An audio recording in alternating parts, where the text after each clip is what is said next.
The Republican Party will not be returning to the pre-Trump era. That fact couldn't be any clearer after the first day of the Conservative Political Action Conference in Orlando, or I guess technically the second day. A golden statue of Donald Trump was rolled in. Not sure if you caught that.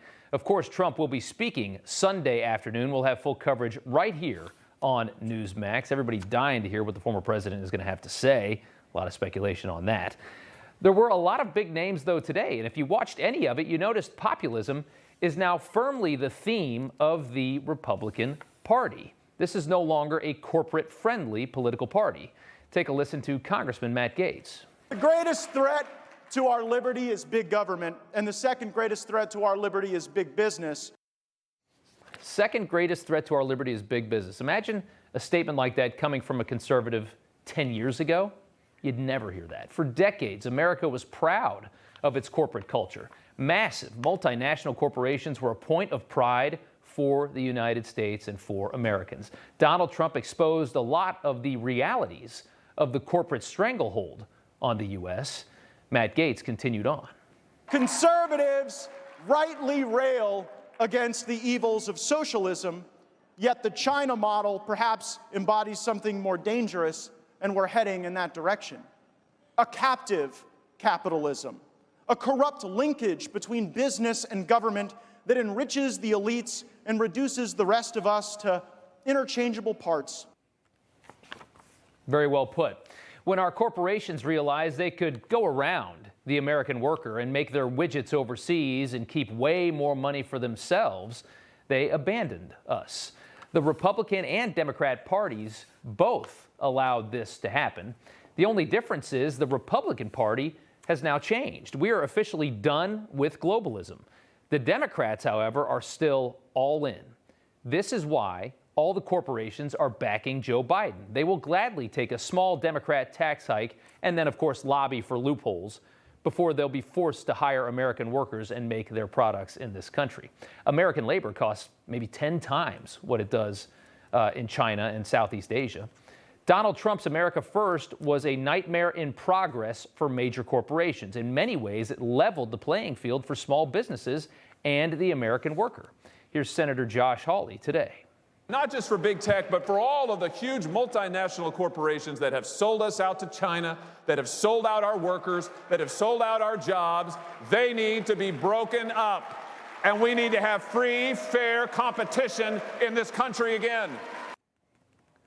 So if that's the party now, what happens to all the RINOs, as Trump calls them, Republicans in name only?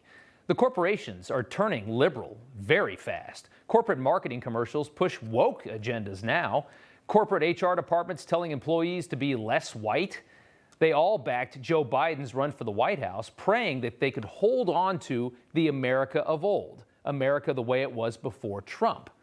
So what's the future for a Republican that doesn't have the support of corporate America any longer or the working class? Well, they're toast.